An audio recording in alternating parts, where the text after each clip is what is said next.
and welcome once again to another edition of Strange Planet. From time to time, I like to feature other podcasters on this program, and we're going to do that tonight. Hillbilly Horror Stories features a husband and wife duo, professional comedian Jerry Pauley and his charming wife Tracy Pauley, sharing paranormal tales from around the globe. So how does a comedian transition to podcasting? Well, Jerry has been fascinated with the paranormal since he was a young child, living in a haunted house in Fairdale, Kentucky. His comedic inclinations found a home in Hillbilly Horror Stories, where Jerry and Tracy spin tales with humor and compassion about haunted history, poltergeists, and everything in between. The show also includes special guest interviews with authors, mediums, and people who have personal experience with the paranormal, including Andrea Perrin, and we'll talk a little bit later about Andrea Perrin, time permitting. Jerry, welcome to Strange Planet. How are you? I'm great, Richard. Thanks for having me on. This is a big thrill for me. Oh, likewise. Great to have you on. Tell me about the success of your podcast. Was it in 6 years you reached 20 million unique downloads? Correct. That's impressive. It's funny. I was just looking at Facebook memories, and as the day that we're recording this, I had posted 6 years ago where we hit 20,000 downloads. So it's amazing to think that that's more success than we ever thought we would achieve, and to think that 6 years later we're at 20 million. That's just it's mind blowing. But it's a credit to our listeners how they've spread the word and how loyal they've been over the last six and a half years. All right, so tell me about growing up in a haunted house in Fairdale, Kentucky. Well, I would say, I say growing up, but technically it was from the ages of 13 to 18. We moved into a house, and Fairdale, for those unfamiliar with the area, is a suburb of Louisville. So I grew up probably 10 minutes from Waverly Hills Sanatorium. So, it's all in the area. But yeah, we moved into that house and I was, like I said, about 13 years old. Nothing happened the first year. But then my mother had a death in the family. It was her grandfather, and he was more of a father figure to her because of her mom was kind of an absent mom, her father the same way. So her grandparents were her parents, and when he passed away, it threw her in a deep state of depression. And back in the early 80s, people didn't look at depression the same way. It was just, you'll get over it and get up and move around, you'll be fine. And it was, different aspects. So I really didn't even know that it was depression until years later, once it was, kind of given a little more mainstream clarity. But one night after this happened, we were sitting in our living room. I'm basically sitting on a chair across the room from a television set. It's one of those big 17,000-pound console TVs like everybody used to have. Yep. And my mother is sitting beside me on a couch. She's on a prayer line. It's one of these 700 Club prayer lines. And she's just talking to them about, what's going on in her life. And she just really wants to feel better about things. And at the time she's doing this, there was a pin cushion, a sewing pin cushion that sat on top of this chair. Sat on top of this console television, and it was in the shape of a chair, and it would hold all of your sewing stuff on the inside. And like I said, it was a pin cushion on the outside. This thing had our 3 house numbers, metal house numbers from outside where we just got through doing some painting, sitting on top of it, and a bottle of Elmer's glue. So it was weighted down pretty well. And I say that's how well I remember it, As she's on the line with this prayer service, that thing pops up in the air about 2 feet and lands in the middle of the floor. We both just look at each other as if to say, "Did you just see that?" And as that happens, she tells them on the prayer line that, "Look, I really need to go." And she just kind of abruptly hangs up. And we don't really talk too much about it. We just get up and start picking up the pieces to everything that's scattered. But when I'm telling you, it landed literally 5 feet away from the television. It didn't fall over. Right. It popped up in the air and landed in the middle. And that was the first thing that we ever noticed in the house. But from that point on, it was constant things for 5 years. It wasn't anything major. Nothing that was really scary. It's scary at first, anytime you have those things happen, but there was noises up in the attic of furniture scooting around, and we don't have one of those kind of attics. I mean, it's a couple of boxes with some Christmas stuff, but there was no way to walk around to some rafters up there, but you would still hear that unmistakable sound of heavy wood dresser or something on a wooden floor. That just makes a screech sound that's unlike anything other. And we would hear that. We would hear whispering in the ductwork, so much to the point that I went out babysitting and cutting grass to get a stereo from Kmart to put right beside my bed just so I could turn it on when noises would start. But it was that kind of stuff over the course of about 5 years, and then it just kind of really slowed down after that. Wow. And did you do any investigation into the house, the history of the house, to see who might be responsible for this haunting? We didn't really, have the access like today. You've got the internet. This was the early '80s, and unless you were NASA, I don't guess you had access to the internet. And Or Al Gore? so yeah, so we didn't go down and research the deeds or anything like that. We did invite a group of paranormal investigators in from the University of Louisville. That was part of what they did. And they came in and sat, and they didn't want to know anything that was going on in the house. So we didn't share that information with them. And a lot of, after sitting with us for about 3 or 4 hours and kind of doing, it was almost like a little mini seance. It wouldn't like you see a lot of the paranormal investigators on television do today. We all sat down in the floor in one of the bedrooms and lit a candle, and so it was almost more that kind of vibe going on. But when it was all said and done, they seemed to think that back in the pioneer days, before this house was even there, Mhm. on that property apparently used to be a log cabin or something. And to their understanding, the man who owned the property, his daughter became pregnant out of wedlock, and he was so disgusted by the shame she brought on the family that when the baby was born, he had killed her, the baby, and the man responsible, and they were all buried right there on the property. Wow. And one of the things we would hear on a regular basis was a baby crying with the youngest child in the house was like 10 years old at the time. So there shouldn't have been any baby noises. So, and we didn't tell them about that, obviously, but they picked up on that themselves. And, so they picked up on some code spots. This room here is an issue. That room's an issue. And those are the rooms we were having the most problems out of. So, I don't know how much validity I give anything they were saying, but they at least were a little warm on some activity that we were having without knowing any of it going into it. And for you personally, was that after that haunting kind of, I don't know, dissipated or stopped? Was that the end of your paranormal personal experiences, or did it continue on in other houses, or what happened?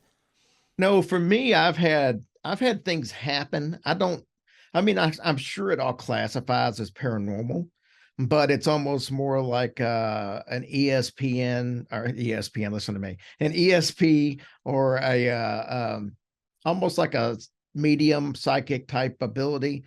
I think what's happened, I'll go back to about just 10 years ago this past September. I had a really good friend of mine, and he passed away in a car accident. Our birthdays were one day apart. As a matter of fact, I started Hillbilly Horror Stories on his birthday as a tribute to him. So August 21st is when we did that. But our birthdays were a day apart. Our daughter's birthdays were a day apart. Hmm. And the night that he passed away, my wife and I were actually getting ready to go on a trip to Nashville, Tennessee. It's about 3.5 hour drive, so we were going to have to get up early. We went to bed fairly early. It was around 9 o'clock, and we slept in we had a whole basement area of our house that was a bedroom and a family room. And that's where our bedroom was because it was the biggest area. And in our family room, I had a really nice surround sound system. I mean, this thing was killer bass and would just blow the doors off anything. It was like being at a movie theater. And we always kept whatever the last movie we played, DVD that we played, we just left on there, and we turned it off, no big deal. Well, that night at about 1 o'clock in the morning, in the next room, that thing just turns on and starts blaring whatever that beginning music to the DVD that was in there. Obviously, we wake up because it was jaw dropping. We wake up, there's nobody else in the house. I go in the other room. I can't get the DVD player to turn off, so I unplug it. And then the next morning before we left, I tried to plug it back in and get it to work, and it never would work again. So that Wow. surround sound was shot. Well, we fast forward. That was a Saturday morning. We leave. Sunday, we're getting ready to actually do a couple more things. Then we're going to head back. And I get a call from my best friend, which was his brother. And he tells me as we're sitting in a line to do a boat ride up in Opryland Hotel that, hey, I got to tell you that Kevin passed away. Mm. Well, come to find out, he died in a car accident in a really bad rainstorm at 1 a.m. Saturday morning, which was the exact same time that this thing went off. And, so I don't think that that's any type of a coincidence. No. And even if I did, I have a second one. So fast forward about 2 years later, I worked with a guy. We called him Big Dave. Now, he was a heavyset guy, really heavyset guy, 500 pounds. Greatest guy you'd ever meet in the world. Super soft spoken. He had 2 or 3 adopted kids that had disabilities. I mean, him and his wife were grade A when it came to being humanitarians. And we were no longer working together because I had left the company. And the night before this happened, I'm laying in the bed, and our television comes on by itself while we're sleeping, and the television that's in the bedroom. And I find the remote on the nightstand. I turn it off. First, I thought maybe we might have rolled over on the remote, and there you go. Mm. But that wasn't the case. So I turned it off. Comes on again a few minutes later. Turn it off again. And then a third time it comes on. So I got up and unplugged the TV. Are you starting to see a theme, Richard? Oh, yes. So I unplugged the TV. The next morning, I got a call from my old boss asking me if I'd heard about Dave. And apparently he had died of a heart attack the night before. And it was around the same time that the television came on. So that's not a recurring theme in my life where that's happened often. But, there are usually things that have to do with stereos. And then I will bring it back to about 2 months ago. When I was doing stand-up comedy, there was a guy named Big John. And this guy, I mean, he was right up there with Dave, man. He's one of the nicest guys. Comedy is a cutthroat business. And when you start in it, you don't have a lot of people willing to help you out. Right. So you got all the veterans on one side, and you got all the newbies on the other side. And it's like, fend for yourself, figure it out. Well, Big John was one of the veterans, and he took me under his wing, and we did a bunch of shows together. And he had moved away, and he had some medical problems, and he actually passed away a couple of months ago. And similar thing happened, a different surround sound, go figure. But I had a surround sound that I had taken out of my living room. I went with something a little bit smaller, and I put this in my garage. And I was going to give it to my son or my daughter, and neither one of them wanted. So it just sat unplugged. And eventually I was like, you know what? I'm going to put it up against the wall. I'm going to plug it in. I'll use it when I use my exercise equipment. The next day, this was a Tuesday, I walked into my living room area. My garage is my exercise room, and it's attached. And I could hear static. And I go in there, and this surround sound was on.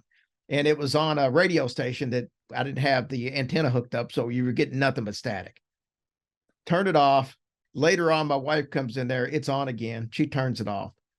And so I unplug it. I left it unplugged. And then we find out 2 days later that John had passed away. It wasn't at the same time that he passed away, and it wasn't the same day. It was the day before. But he had been in almost like a coma type state for a while. Right. So, like I said, again, I've had 3 different deaths that I had something weird happen electronically at the same time. So, but that's kind of, we go to a lot of haunted houses and stuff. With what we do, we join in a lot of paranormal investigations. So I've definitely seen some stuff. But as far as me personally, that's the only really that I could consider paranormal stuff to happen. But it's almost always the exact same situation. Once, maybe a coincidence. Twice, there's something going on. 3 times, come on, this is no coincidence.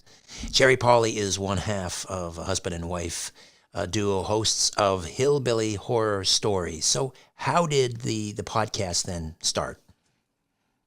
Basically doing comedy. I love the aspect of being on stage. And anybody who tells you that they're an entertainer for anything more than the attention you get is just flatline to you. That's why you pick up a guitar. That's why you start doing comedy. That's why you start acting. Um, I hated all the other stuff. I hated being on the road. I hated setting the shows up. There's a lot that goes on behind the scenes of comedy that most people don't realize. I mean, if you're a Dave Chappelle or somebody like that, that's got it made, you just show up, do your act, you go home, and you write your act, of course. But when you're one of the beginning comics, if you're a comic at your up and coming comedy clubs, you have to call around and get those gigs yourself. Nobody's getting them for you. Most people don't have managers. They can't afford it. And I just got tired of that aspect of it. But then as soon as I would get out of comedy, I would miss being on stage. And so then I thought, you know what? I need to find another creative outlet. And I was listening to podcasts one day. And, I thought, you know what? I'm listening to these podcasts like Lore with Aaron Mahnke. And I'm like, man, he is such an excellent writer. And everything he does is scripted. And I don't think I've got that ability. That's not something I could do. But then I listened to one called Real Ghost Stories Online with Tony and Jenny Bruschi, and they were a husband and wife, and it was more conversational and it was just kind of fun. And I thought, you know what? I think I can do that. So I immediately ordered all of the wrong podcasting equipment, not knowing any different. And I talked to a buddy of mine that I used to work with. We used to have talks about the paranormal all the time. And, I was thinking, that's who I want as a podcast host, because we have fun together and I think people would enjoy our conversations. I got him to jump on board. Now, the kind of comedy that I did, Richard, was definitely more adult comedy. It wasn't something you would find on the Disney Channel. Blue. And Worked blue. Blue without a doubt. And that's the way I wanted the show to be. I thought, you know what? We'll have fun. We'll tell ghost stories, but we'll have fun with it. We'll laugh, we'll joke around. And that's what we did. It didn't exactly take off like I wanted it to. And Ricky was great, except he had a little bit of stage fright. He never was completely comfortable behind the mic, and that's common with a lot of people. Sure. And I'm a workhorse. That's what I do. I work my tail off. And just to give you an example, we recorded our first episode. And then I found out before our second episode that I had to have open heart surgery. Wow. So where some people would have said, let's put it on hold. My thing was, you know what, Ricky, I'm going to write 2 stories. We'll record 2 this week, and that'll give me a week off to recover. And then by the second week, surely I can record. Might not be able to go back to work, but I can record. And that's what we did. We've never missed an episode in 6.5 years. We've had deaths in the family. My wife's lost both of her parents. We've had other emergencies, and we've never missed an episode. That's commitment. So, that's what it is to have a podcast. A good friend of mine who was sort of my mentor when I got into podcasting, because I'm a radio guy for many, many years, and I was kind of a late adopter to podcasting. Jim Harold of the Paranormal podcast and Campfire said, doing a podcast is like owning a dairy farm. You can't ever leave it. You can't take time off. If you take 2 weeks off, your audience moves on. They find somebody else. I agree. And Jim is a mentor of mine as well, so we've got that in common. There you go. But let me finish this real quick. So Ricky, though, wasn't quite as dedicated as I was. And on the time we were going to do our 9th episode, he called me and said, "Hey, I got a stomach bug. I'm not going to be able to make it over." As you can tell from somebody who didn't let heart surgery stop him, that didn't go over real well with me. I love Ricky, and he's got, he's a great guy. We're still great friends to this day, but I wanted commitment. And my wife wanted to be a part of this from the very beginning, but she's not a huge paranormal fan. And I thought, I can't really see how that'll work. So that night, literally when Ricky called me, it was only a couple hours before we were supposed to record. And I tell my wife, I said, you know what? You're going to have to sit in on this episode tonight. And she's like, but I have no clue what you're going to talk about. So how can I sit in? And I said, you know what? It worked out good because I had written this entire episode myself. Usually Ricky and I would split it up, but I had written this entire one myself because it was on the music industry and the occult. And so he was just going to be listening anyway and responding. So I said, you just listen and you respond. And it actually is the secret to the show's success. It worked out great. She asked questions that the listeners were thinking. She had true responses. And Ricky heard it and he's like, you know what? She needs to be the host.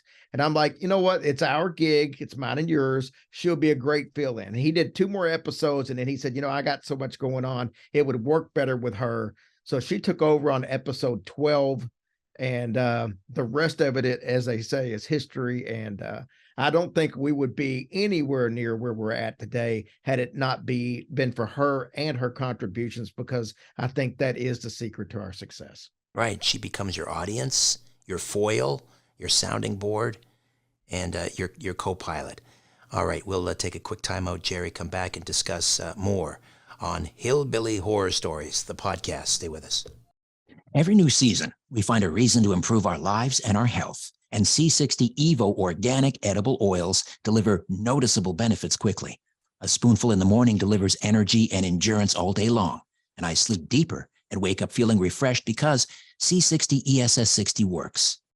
Carbon 60 received the Nobel Prize in Chemistry in 1996 when it was used for industrial applications. C60 Evo's ESS60 is a breakthrough technology upgrading C60 to be safe for human and pet consumption. ESS60 has been called a miracle molecule because of the physical and mental benefits people are enjoying.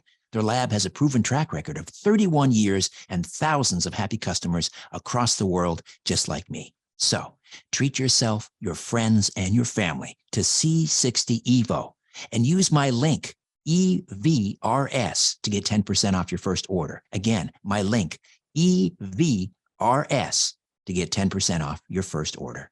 Welcome back. And we are here with Jerry Pauley, professional comedian and now one half of the husband and wife duo, hosts of Hillbilly Horror Stories. How do we listen? How do we subscribe? Pretty much anywhere they can find Strange Planet, they're going to find us. We're on every major platform from Spotify to obviously Apple, iTunes. Well, I guess Apple is iTunes. So, but anywhere they listen to podcasts, we're on all the platforms. You've got a Facebook group as well, but it's turned into, well, it's kind of evolved into something else. Tell me about that. It is. You know, it's funny because we did not want a group. I had a Facebook page. It had a bunch of subscribers, and I felt like that'll get the word out for anything we're wanting to do. And we had a couple of people say, hey, you should get a group. And I'm like, I really didn't understand, I guess, the difference between the interaction of a group and the page. I figured they could do the same thing, either one. What's the deal?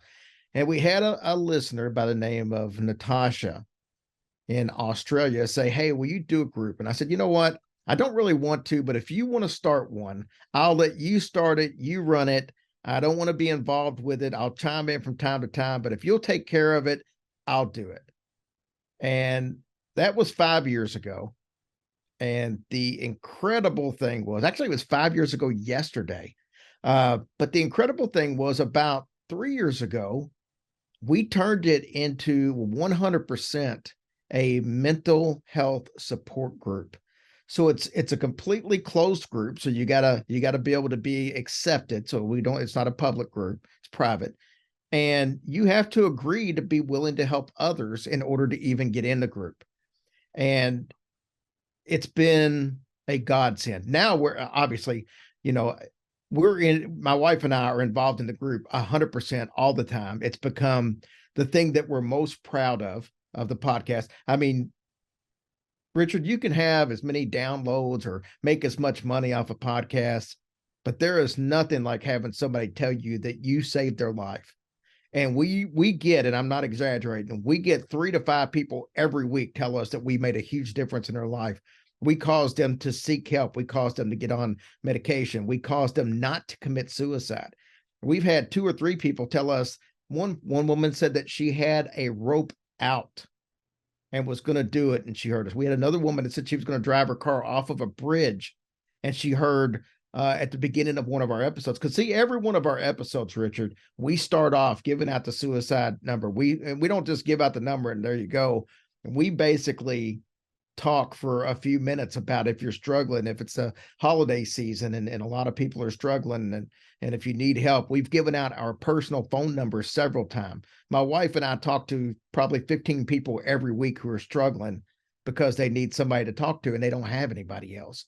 So that's something that's big to us. So when we decided 3 years ago, let's just turn the group into 100% into that, because it was starting to kind of become that way anyway. Mm-hmm. And so now we got 6,000 people. We've got 9 moderators from all over the world. So no matter what time of day you come on, if it's 3 o'clock in the morning and you've got an issue, somebody is up to talk to you. And I don't care what the situation is. If you want to come onto the group and say, you know what, I'm really struggling right now. I'm feeling really down. I'm kind of contemplating ending it all. You will have 30 people respond to you within 15 minutes and given their phone numbers. And we had a young lady named Anna that basically said in the group, she left a message, I am going to do it. I'm going to bed. Richard, we had people acting like detectives. They had people looking up her friends on Facebook and trying to find somebody close to go check on her. They found out where she lived based on her Facebook. They called the police to go out and do a wellness check. That's what our group does. And it's not the only time it's ever happened. It's happened several times. And it's just amazing. I'm so proud of that group. I think if we quit doing the podcast tomorrow, I think that group would continue to exist. Wow, you're doing the Lord's work. God bless you for that.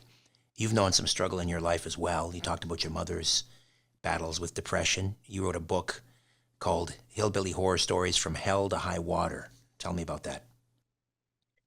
Well, basically, that ties in a lot to why we talk about this on the podcast.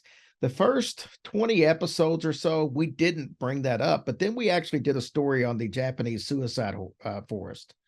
Aoka Kahara, I think is what it is. I probably mispronounced it.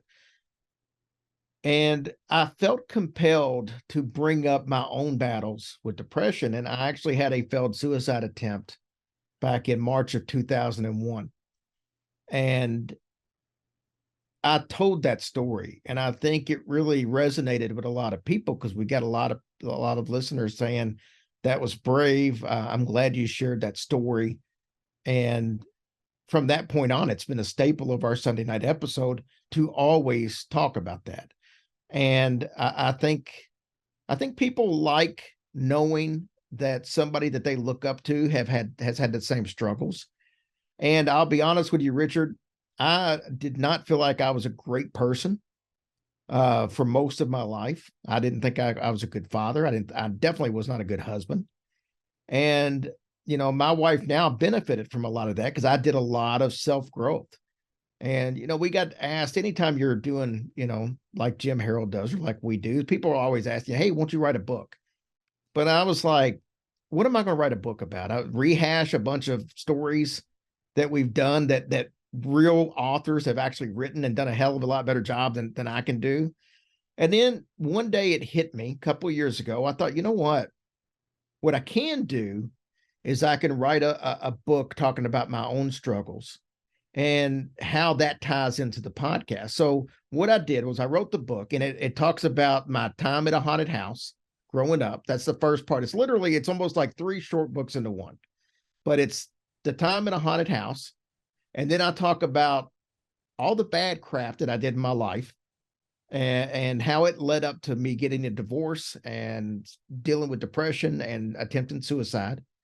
And then how we started the podcast, and we've used that information, the paranormal stuff from the early years, from learning how to deal with depression to going on a podcast and helping others.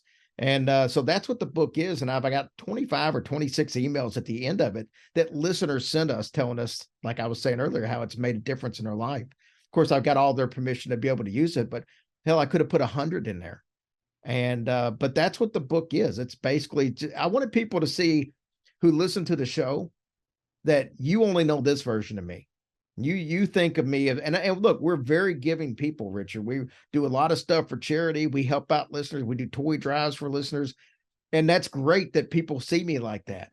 But they need to know that wasn't always me and that I changed and they can change too. So I wanted them to have that hope.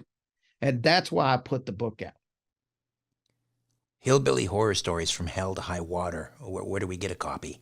It's on Amazon, or if you want an autographed version, you can get it straight from our website, hillbillyhorrorstories.com.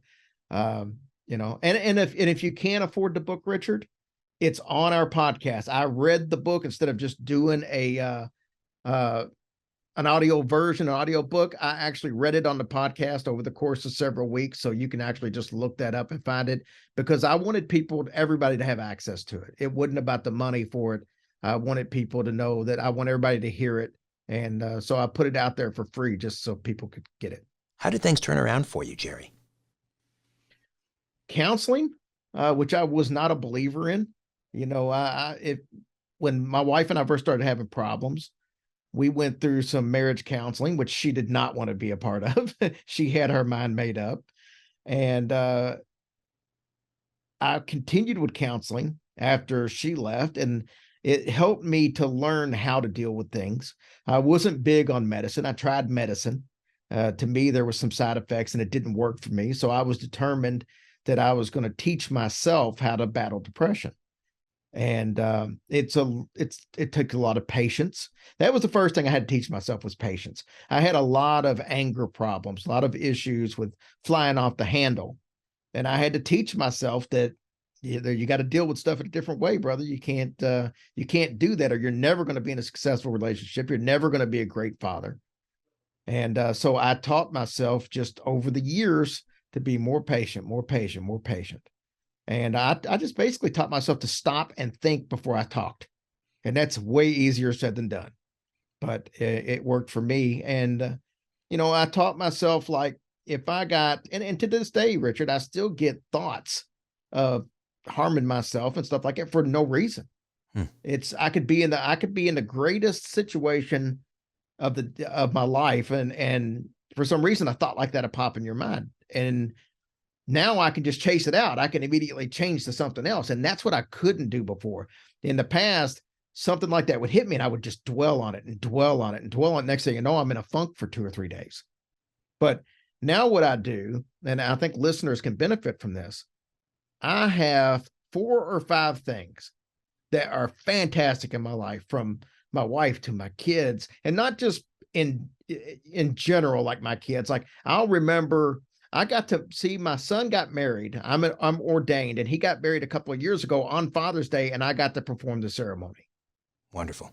That means a lot to me. So that's in my storage bank up here. Mm-hmm. So if I ever get a negative thought now in my head, I immediately switch to one of those thoughts. And that's how I chase away the bad thoughts. It didn't happen easily.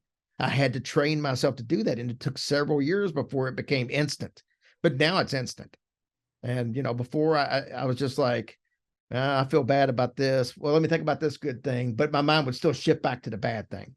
Where if you work on it and you practice enough, you can make things happen a lot quicker. But you need to have those 4 or 5 things always on your mind, so you don't have to try to think about it. You can just shift gears instantly.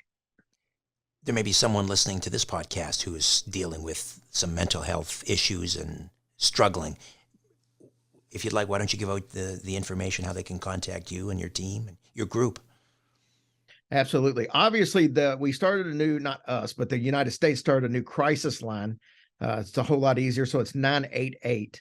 That's where you can call now. And you don't have to be suicidal. If you're just dealing with something, you're overwhelmed, call 988. There are professionals there that can help you with the crisis line. If you're more of a texter, you can text 741-741.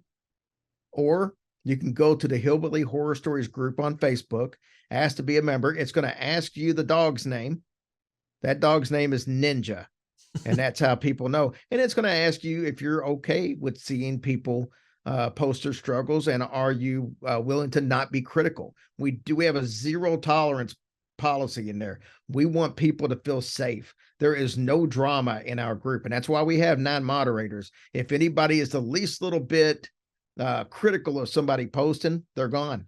We can't have it. That's got to be a safe place. So Hillbilly Horror Stories group on Facebook, join. You can say, it's going to ask why you want to join. You can just say that you heard us on Richard's show on Strange Planet, and we'll know to let you in. I'll let the moderators know. But hey, we just want to help people. So we don't care if you listen to our show. We don't care if you ever listen to our show. don't hesitate to come join the group for your own personal reasons. Another time out, Jerry. We come back, and then I want to ask you about a visit from your mom. Back with more. Stay with us. November reminds us to be thankful and focused on boosting our radiant health before winter. And I use a potent remedy that's improved the quality of my life and deepened my sleep as well. I take C60 Evo olive oil every morning, and I have a lot more energy and mental focus all day long. My workouts are easier, and I have a lot more endurance. If you're into competitive sports, this is a game changer. Health is our greatest wealth, and Pura C60 ESS60 really works. ESS60 is a breakthrough technology delivering the carbon-60 miracle molecule for humans and pets. Check out the C60 Evo Holiday gift collections for everyone on your list. They make amazing skin, lip, and hair repair serum that deliver noticeable results quickly. C60 Evo's lab has an impressive track record of 31 years and, of course, my personal recommendation. You deserve the best remedies on earth, and so do those you love. Buy direct from the lab and upgrade your life today. Use my code EVRS to save 10% off your first order. Again, my code EVRS and save 10% off your first order. Welcome back. Just hanging out with Jerry from Hillbilly Horror Stories. He and his wife, Tracy Pauley. Is this a weekly? Is it a daily? How often do you publish? We put out the main episode every Sunday, but we put out episodes Tuesday through Sunday. So a lot of them during the week are short, and they raise the gamut, so they're not all the same style. So it's something for everybody. All right.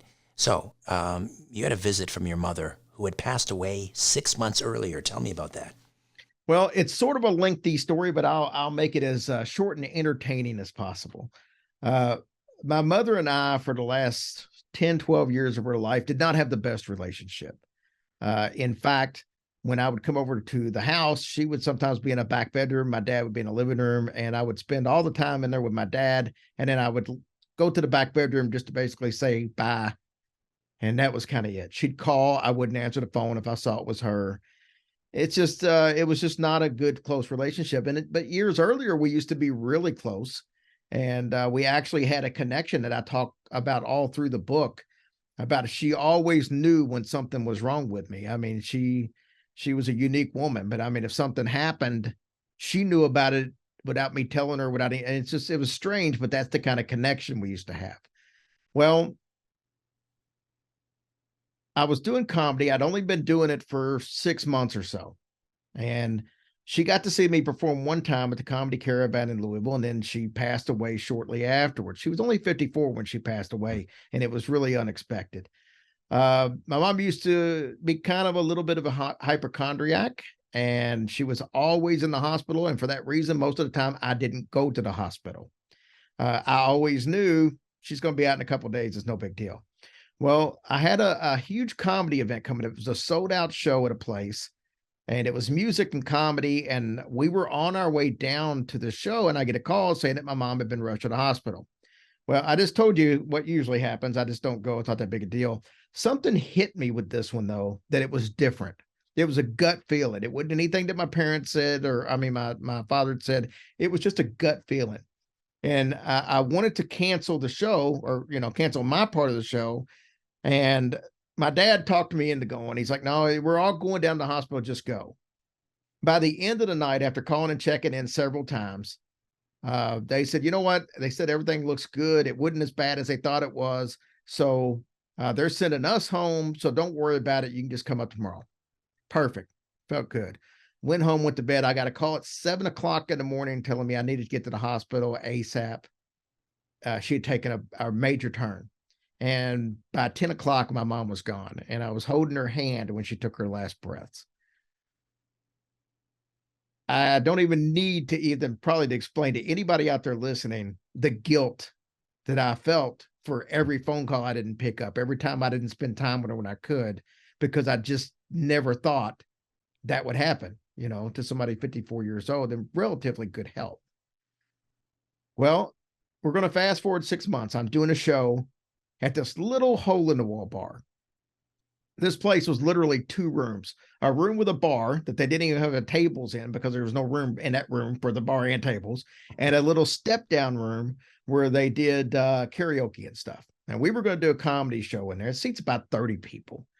And I got there about 2 hours early, and I'm trying to go over my act and everything. And this man and woman walk in. They're bikers. They're stereotypical bikers. I don't mean that in a negative way. I just mean they've got all their leather on, and the kind of the guy was kind of burly looking, and he had the beard and the mustache and the caps and tattoos and stuff. And the woman was the same way, dressed in women's biker gear. I have no clue who they are. They don't know me. They're on their way to several other bars. This was just their first stop. And I asked them, I said, like, are you guys here for the comedy show? And they're like, we had no idea there was a comedy show. And I'm like, yeah, well, I mean, most people did. They didn't have a sign out front to advertise. So it's like, no, it's going on tonight, and it's going to be about an hour and a half from now. And they're like, yeah, we won't be able to stay. We've got other places to be. Okay, cool. And we had some conversation. Anytime somebody finds out you're a comedian, they want to start telling you jokes and stuff. And a little bit of that went on. Well, I go in, I excuse myself. I go down to the other room. I'm the only one in there, and I'm just going over my act so I can get it memorized. And a few minutes later, they come in and they sit down. Now they're across the room from me at another table, but I felt awkward because I'm like, oh, man, I feel like I'm being rude if I don't go over there and talk to them. So I go over and I sit down, and we're talking, just chit chat, nothing major. Well, the gentleman, just out of the blue, says, your mom wants you to know that everything is going to be okay. Well, they don't know anything about my mom passing away because they don't know me, and we didn't talk about that. So I'm assuming that's some kind of joke that I missed. It went over my head, so I gave that kind of little awkward laugh, yeah. And the young lady reached over. She puts her hand on top of my hand and said, no, seriously, your mom wants you to know that everything is going to be fine. And Richard, I lost it.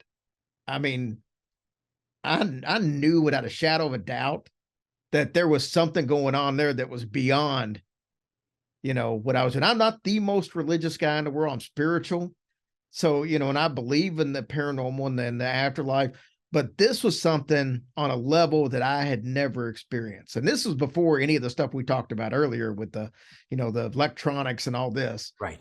And so I just start talking to him. I'm opening up. I'm like, I've got all this guilt because, all these times I didn't answer the phone, and we didn't have the best relationship. And the young lady's like, I know that's what she wants you to know. You just let it go. Everything's fine. Don't worry about that stuff. It's all forgiven.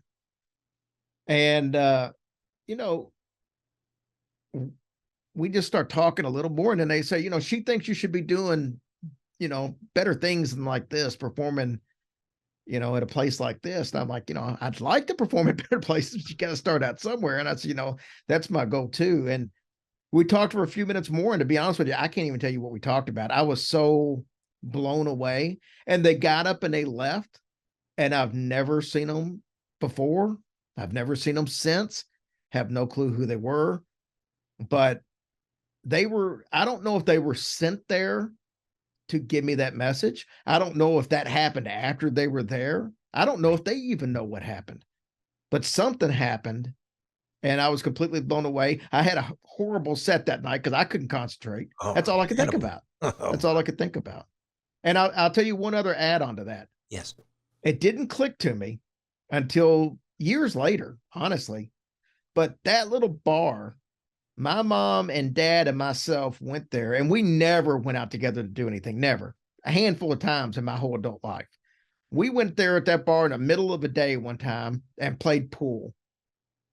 And it didn't dawn on me that we had been there before all together. So I don't know if that was the connection. I don't know if because we had been, and it was a couple of years before that, but we had been there before. So I don't know if that's why that was the place where that happened or not, but it was interesting to say the least. That's a remarkable story.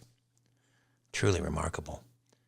One of your, I don't know if this is one of your favorite guests, but I know that you interviewed Andrea Perrin, who of course is involved in one of the most famous hauntings, The Conjuring. It was investigated by Ed and Lorraine Warren, and this took place at the Perrin home in Rhode Island, I believe. Mm-hmm. Tell me a little bit about that conversation with Andrea Perrin. Andrea, first of all, is absolutely fantastic. And, we had been doing the show for a year. We were coming up on our 1-year anniversary, and nobody knew who the heck we were. So we weren't able to get big guests by any means. I mean, and I reached out. I thought, you know what? I want to, for 1-year anniversary, I want to knock it out of the park.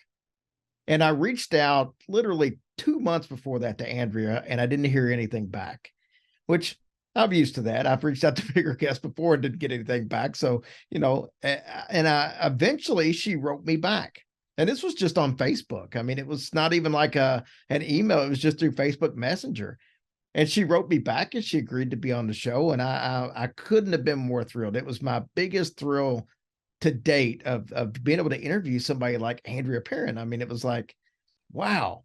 And when she came on, she told us about how she wrote the books that The Conjuring was based off of.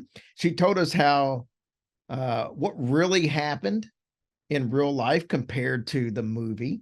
Her dad actually punched Mr. Warren because they were doing a seance in the I think the basement, and he basically said, "Hey, let's stop it right now."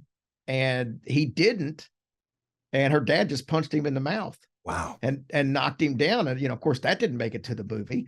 So she was telling me stuff like that. She was telling me that the movie was actually a lot worse, scary wise, than what it turned out to be. But they were trying to give it an X rating. So they had to keep cutting stuff. James Wan had to keep cutting stuff to get it down to where it eventually was. And she said that, and I don't know where she stands with this because that was literally almost 5 years ago now. But she said they were in the works of actually redoing it based strictly off of her books, which were too scary to put in the movie. So I'm hoping that eventually does come out because that would be very cool. But yeah, just to hear her tell the stories in her own words was absolutely amazing. All right. Well, again, Hillbilly Horror Stories, Sunday nights, but you're publishing content Tuesdays through Sundays. Wherever you find your podcasts, give us a website as well. Hillbillyhorrorstories.com. We do a bunch of live events all over the country. We even did our first cruise this past September and had 200 people sign up, and we're doing it again in 2024. So it'll be a blast. Wow. Love to get on board with that, Jerry. Good for you. Well, great meeting you, and I hope we can do this again. I really enjoyed meeting you and speaking with you. Absolutely. We'll have to get you on our show. Look forward to it. Look forward to it. One more time, please give us the numbers, the text numbers, and so forth for those people out there that are struggling a little bit. 988 is the crisis line anywhere in the United States, and then 741-741 if you want to text. All right. Thanks again, Jerry. God bless. Amen. A new Richard Syrett's Strange Planet drops every Monday, Wednesday, and Friday. Subscribe at strangeplanetpodcast.com.